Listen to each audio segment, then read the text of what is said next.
एक बहुत पहुँचे हुए महात्मा थे।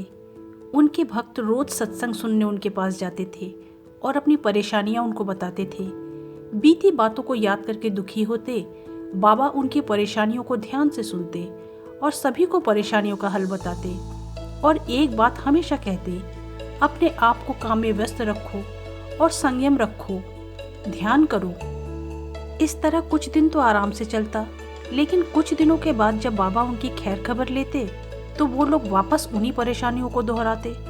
जब ऐसा कई बार हो गया तो बाबा ने सोचा, ये तो बीती बातों को पकड़ कर ही बैठ गए हैं, उन बातों को भूल ही नहीं पा रहे हैं। इनके कल्याण के लिए लगता है कुछ करना पड़ेगा। उन्होंने सभी को दूसरे दिन एक निर्धारित समय पर आने को बोला। जब सभी भक्त आ गए तो उन्होंने एक बहुत हंसी का किस्सा सुनाया, जिसे सुनकर सभी जोर जोर से हंसने लगे। दूसरे दिन फिर उन्हें आने का बोल महात्मा जी उठ गए। दूसरे दिन जब सभी भक्त आ गए तो उन्होंने थोड़े ज्ञान की बातें की। इसके बाद वापस वही हंसी का किस्सा दोहराया।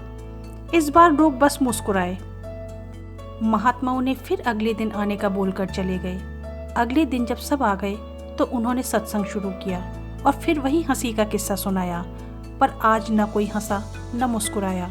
महात्मा बोले, जैसे तुम एक ही किस्से पर बार बार नहीं हंस सकते, वैसे ही अपनी पुरानी समस्याओं को याद करके दुखी क्यों हो रहे हो?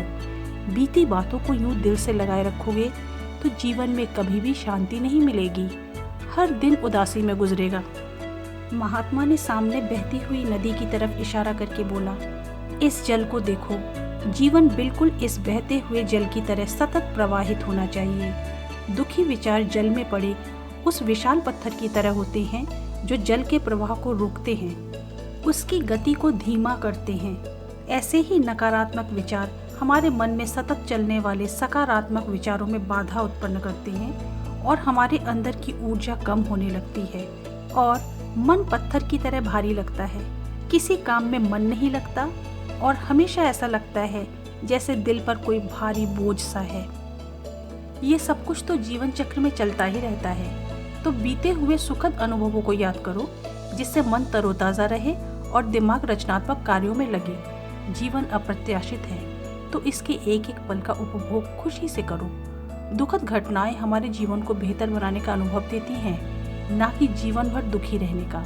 तो कर्म करो, जीवन को सार्थक बनाओ और सोच को सकारात्मक रखो। भक्त महात्मा की बात से मन में गहरी शांति का अनुभव करते हैं। आज उन्हें ऐसा लगता है जैसे दिल से कोई भारी बोझ उतर गया हो। तो दोस्तों, किसी भी दुखद बात को दिल में जगह न दें। दिल में तो बस उन्हीं परमपिता परमेश्वर को बसाएं, क्योंकि वो जगह उन्हीं की है ना। बस थोड़े से ध्यान से पाए बहुत सारा ज्ञान और ज्ञान से पाए मन की शांति। जय श्री कृष्ण।